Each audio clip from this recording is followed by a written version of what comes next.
Well, once again, a very good evening to all my dear students, viewers, and listeners. I'm back with you with your English for class 10, and if you are tuning in for the very first time today, I'm telling you that this is your English class, and I want all of us to make the best use of it. I'm Miss Vivekunyo Vele from Mount Sinai Higher Secondary School. Okay, in the previous class, we have done a prose section, that is imitating the English gentleman, and we have discussed a lot of things yesterday.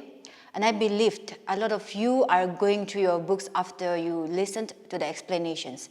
We regret that we are unable to interact face to face, but I believe that this is going to help us a lot.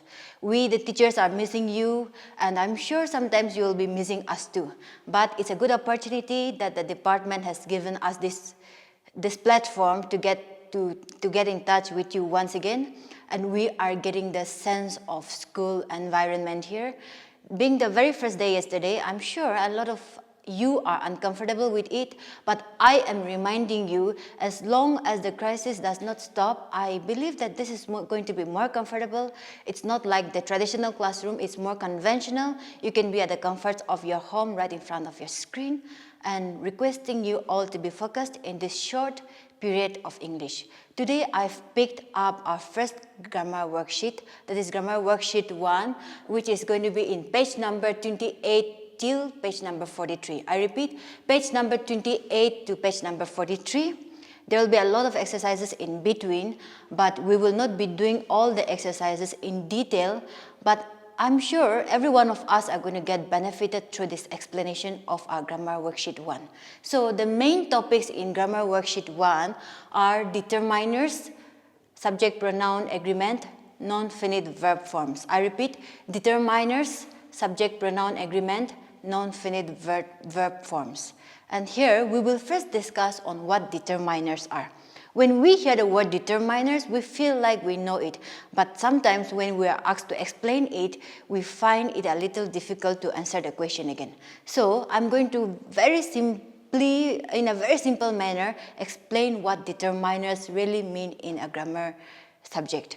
Determiners are just words that specify something clearer to us. We already know it, but it makes the things appear clearer to us, or it specifies a noun.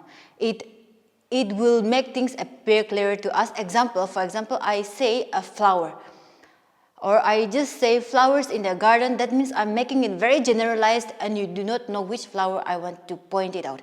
But when I say the flower in that corner, that means you all will know that I am referring to a particular kind of flower to all of you.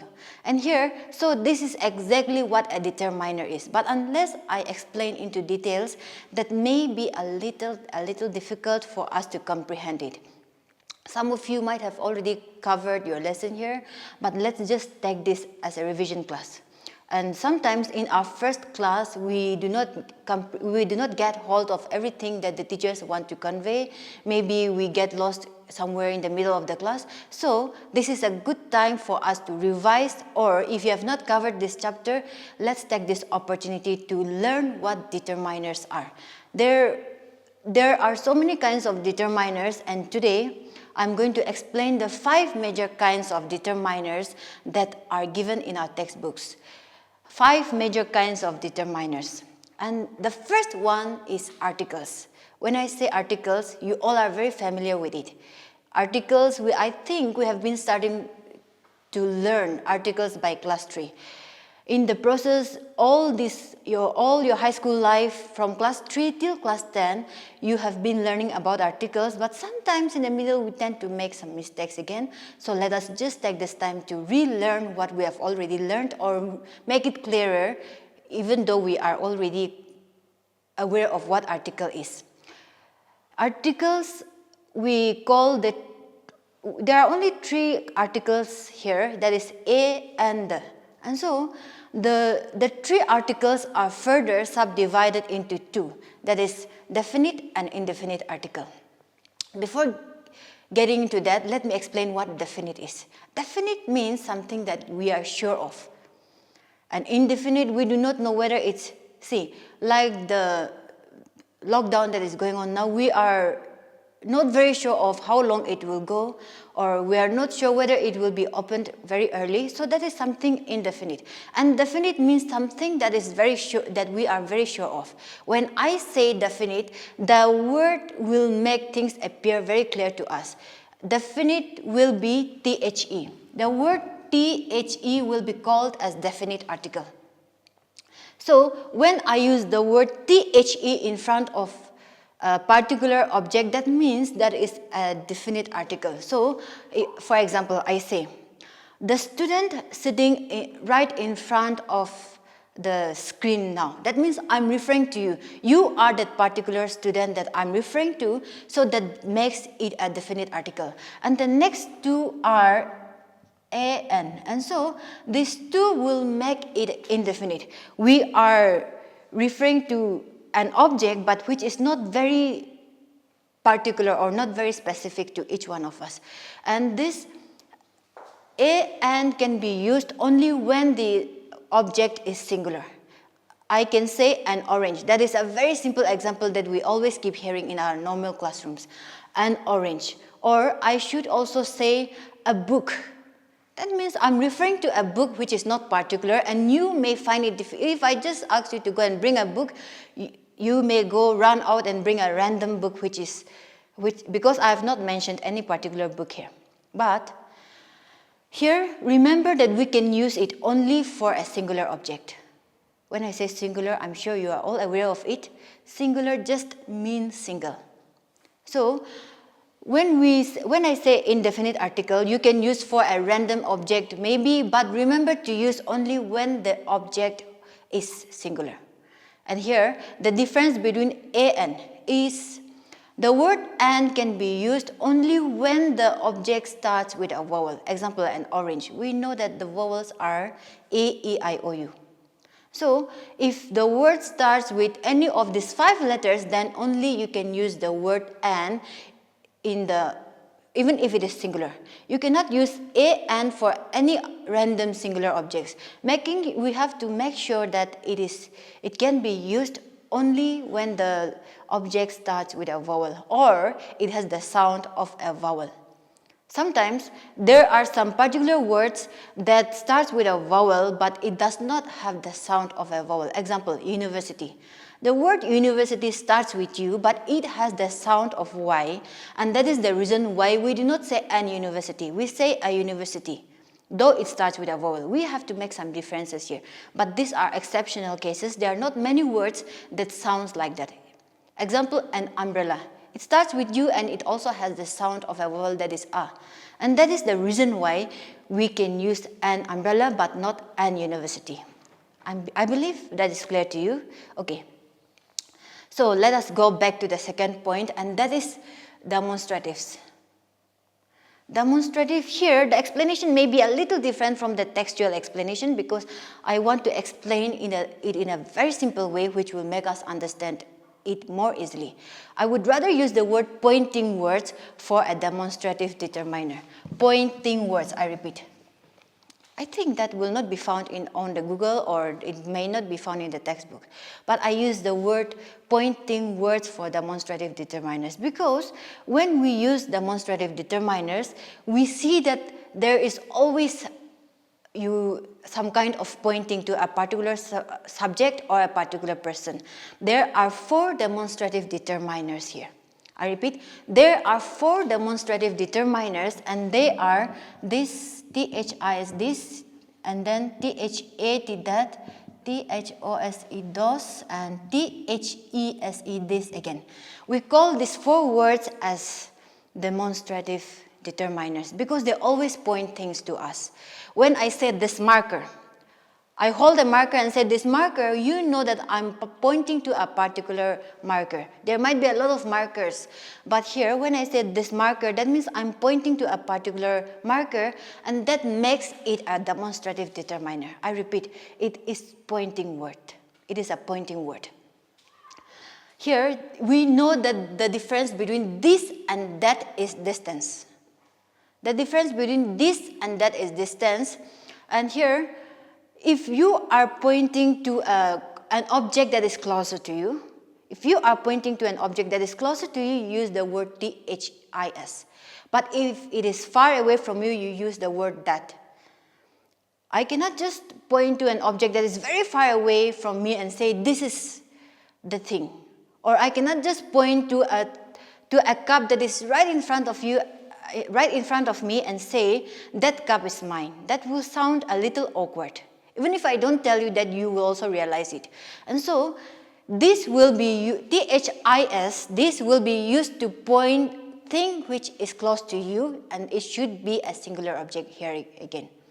This is singular, and that is also singular. I should use the word that to point to an object that is far away from me, and that is also singular.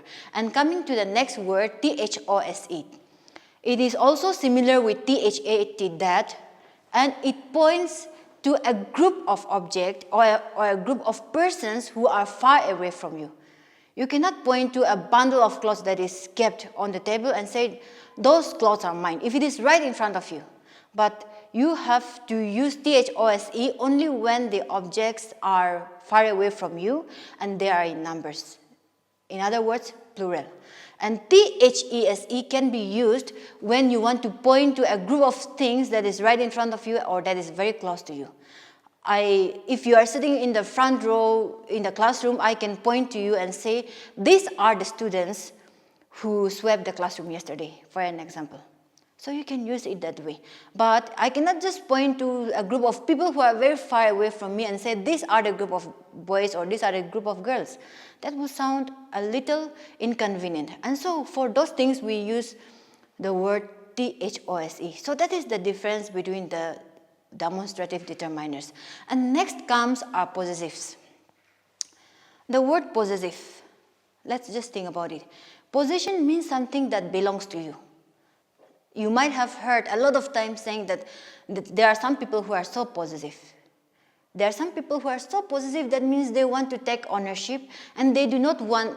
You may also find it in your class or in your friend circle that there are some persons who do not want to share any of their belongings or their items. We call them possessive. And so the same thing applies here in grammar. Possessive shows that something belongs to somebody. We say he is so possessive or she is so possessive because even in your friend circle, you may have a very good friend, a best friend, and during the school break, if your so-called best friend goes out with somebody, maybe you feel a little annoyed or you feel a little irritated with his or her behavior. That means you are tending to become possessive. And so, I hope you got the meaning of what a possessive determiner is. And here, this possessive determiner does the same work, exactly like you use it in your daily conversations. It will point out that something belongs to somebody. I'll just cite some examples. I will not be giving you everything, but one possessive determiner can be my, my, my, your, her, their, their, their, its, etc. Okay, so these are some examples that I'm giving you. If I say this table is mine, so, or it also shows that the table belongs to me, but in order to find, sometimes we get confused with these possessive determiners and then the possessive words again. I have to say this is my table. And so the word my shows that the table belongs to me. And so this is a possessive determiner. Or if you want to say that it belongs to one of your friends, you can say this is your book. The word your becomes the possessive determiner here. But when there is an object, when you do not know how to differentiate the gender or if it is a non-living object, you have to use the word its without an apostrophe. What I usually see in the normal classroom context is that there are some students using it with apostrophe as its. But I want to remind all of you once again that it apostrophe s will just be the short form of it is.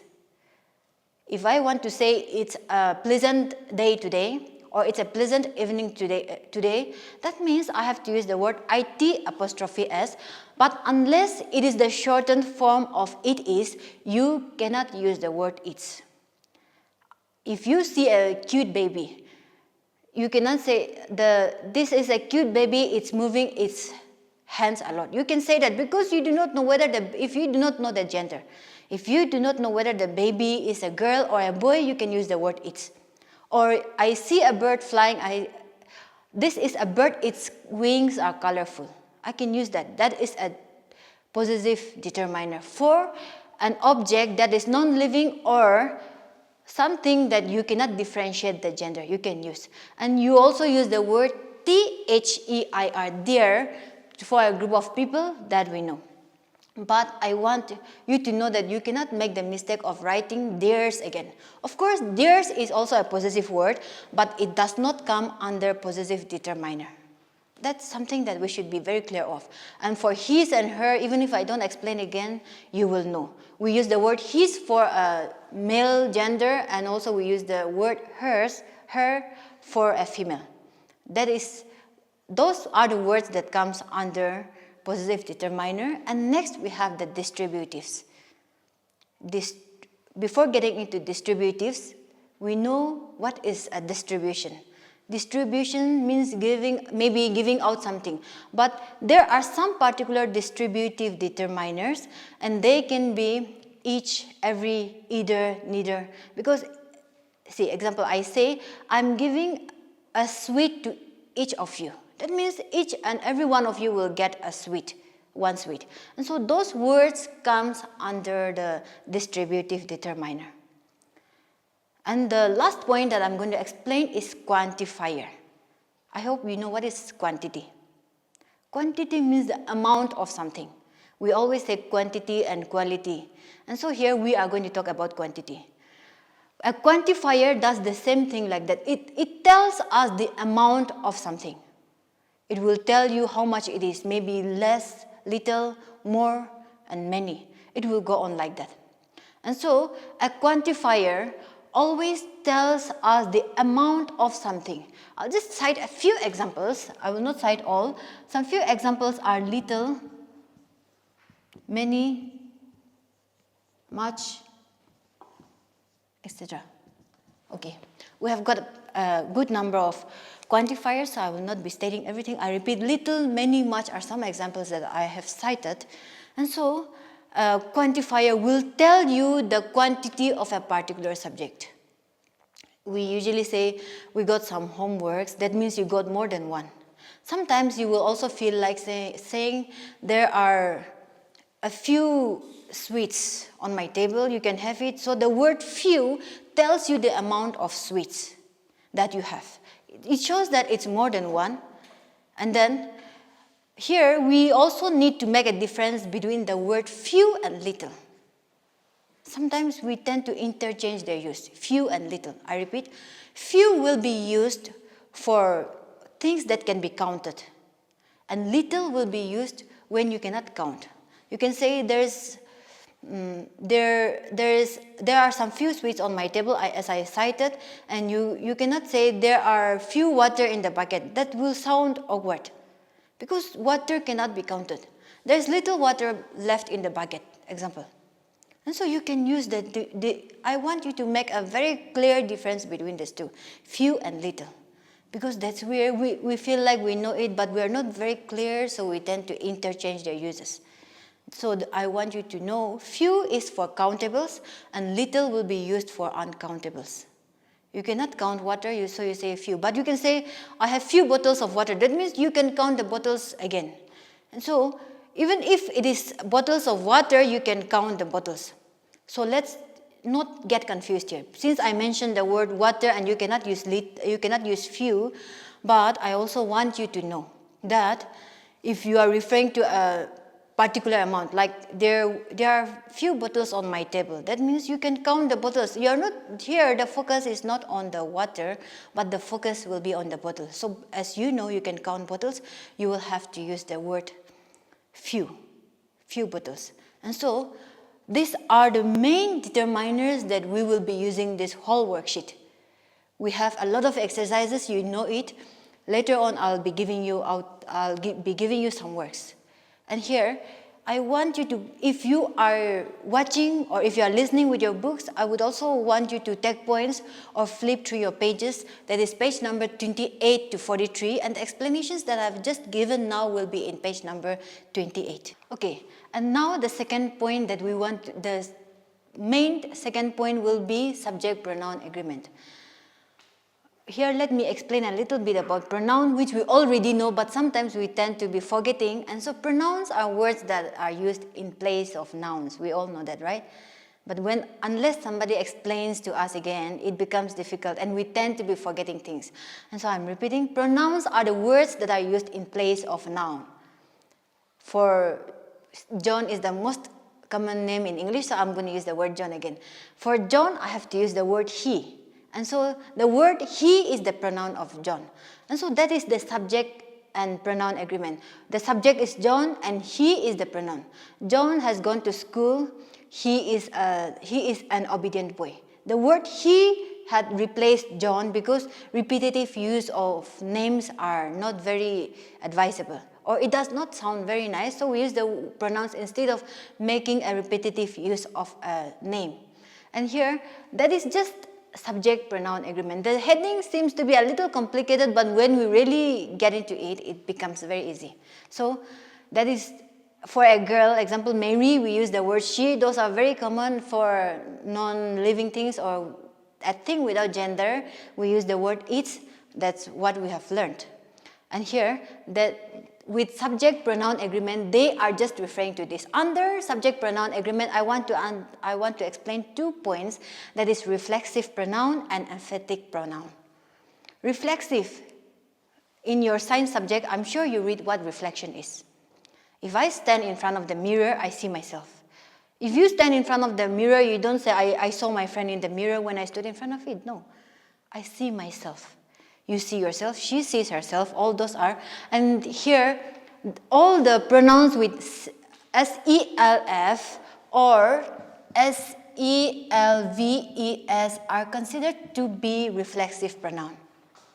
I repeat, all the pronouns, not all the words, okay? I'm saying all the pronouns with SELF or SELVES are called as reflexive pronouns. So, I hope you understood that themselves, there are some people who tend to make mistake here, themselves, but they will write themselves. Remember, SELVES can be used only when the pronoun is a plural. I cannot tell a girl, behave yourselves. And you also know that I made a mistake there. If I say behave yourselves, if I am referring to a single girl or a single boy. And that is the thing that we need to know. For all the singular pronouns, you will use the word yourself or SELF. Let me make it short. SELF. And for all the plural, a group of things or a group of people, you will use the word SELVES. That's one thing that we need to differentiate. But not all the words with SELF and SELVES will come only under reflexive. It will also come under emphatic. Okay.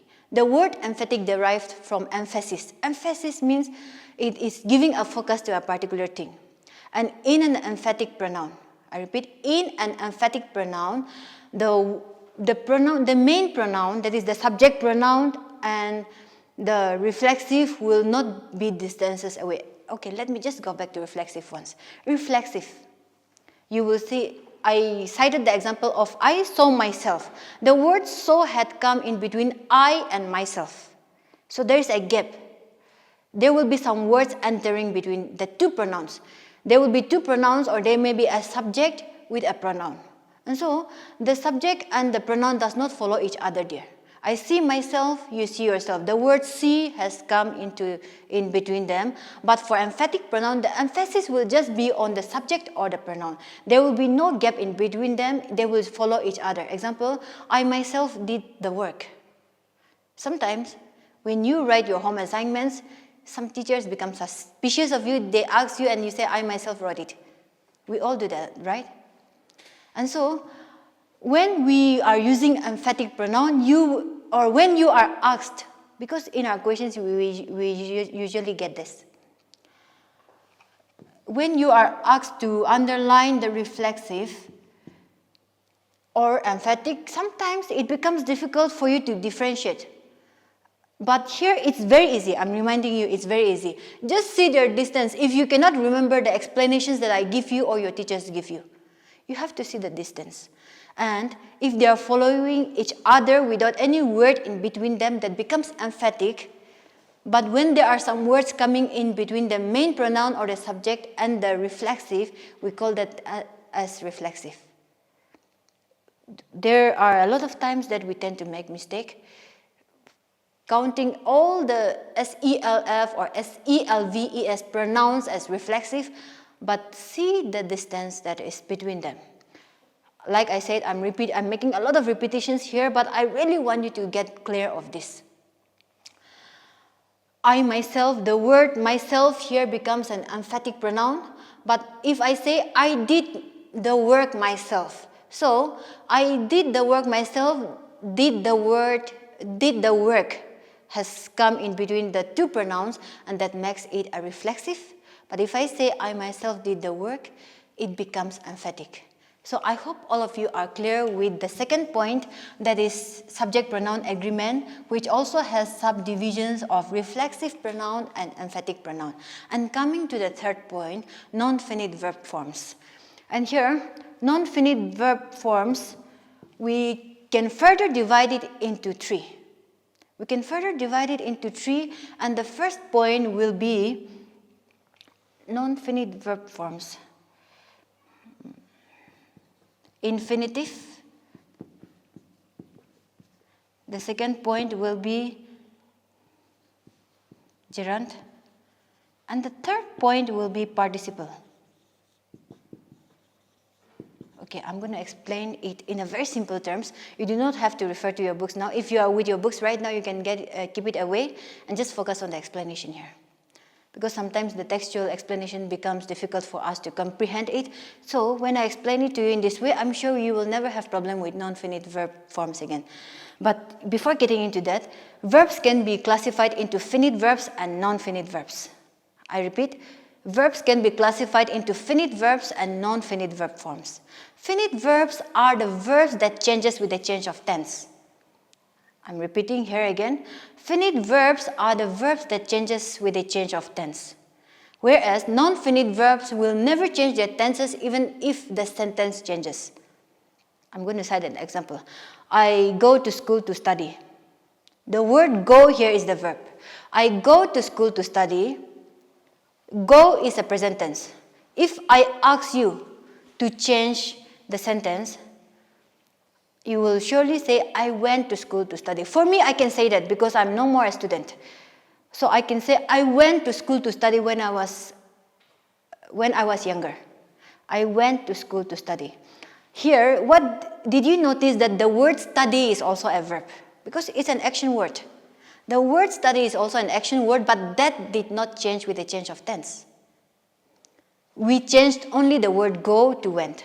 I go to school to study, I went to school to study. So here, what we have to know is, I go. The word go is a finite verb, but to study is not a finite verb. It did not change with the change of tense. So all the verbs, to make it very simple, all the verbs with the word to, T or to in front of them are called as finite verb. Example, to plus study, to study. There are so many words that can come like this. There are so many other verbs that can come like this. And example, to eat, to sit, to play, to study, to watch the tele-tutoring class, or to listen to the tele-tutoring class. These are some examples. When any verb comes with the word to plus verb, I repeat, to study, to eat, to drink, or to do whatever. So those are called as the infinitive. It comes under non-finite verb. And the second point is gerund. Gerund here just means all the verbs with ing. Verb plus ing are called as gerund. I'm sure you have learned this in your lower classes, and even in class 9 you have done it, but I also don't expect all of you to remember everything that you learned in the previous years, because I don't do that myself. Maybe sometimes I forget whatever I've learned last week also.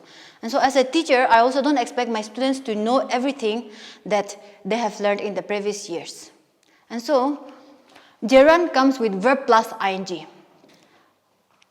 And all verb plus ing makes gerund. And so you will see the gerund and also the participle. Here, when I say participle, there is present participle and past participle. And present participle will also have verb plus ing. Here, what I'm going to make a difference is gerund acts as an object. Example, cycling is an interesting event, or cycling is a good exercise.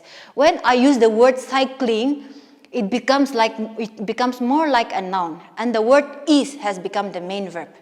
The word is. Cycling is an interesting activity. If I am going to change that tense, I should say cycling was an interesting activity. If I were a cyclist during my younger days, I would say that. But I will not say cycled, or I will not change it into cycle here, because cycling will remain as cycling, though it's a verb. And in a participle, you will find that example, I am writing, or I am teaching you right now. You sitting in front of me, I am teaching you right now. Teaching here has become the participle. So I want you to make a difference between that. Or if it is too difficult for you, this explanation may not be acceptable to some of you. But just look at the position. Cycling has become the first word of a sentence, and it will be a gerund. But if I say, I am going for cycling, or I am studying my book, studying has come into the middle of the sentence. You will not find this explanation in the book. Don't search for it, okay? I'm just making it clearer to you. And so if the verb plus ing has come to the middle of your sentence, that means it is a participle, present participle. But if it has come to the front part, acting as a noun. Example, I said cycling. We consider the word cycling to be a noun here, to be an object, and so that is a gerund.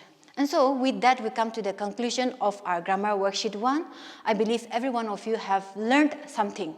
And go to your textbooks to see whether you have any doubts, because unless you get into what you have listened, that is not going to be very effective.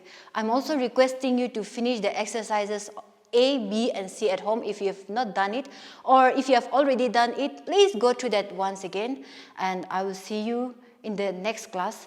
And I'm requesting all of you once again to stay home, take precautionary measures to be safe, and also get in touch with your books every day, because this is going to be a normal class for us for some few days.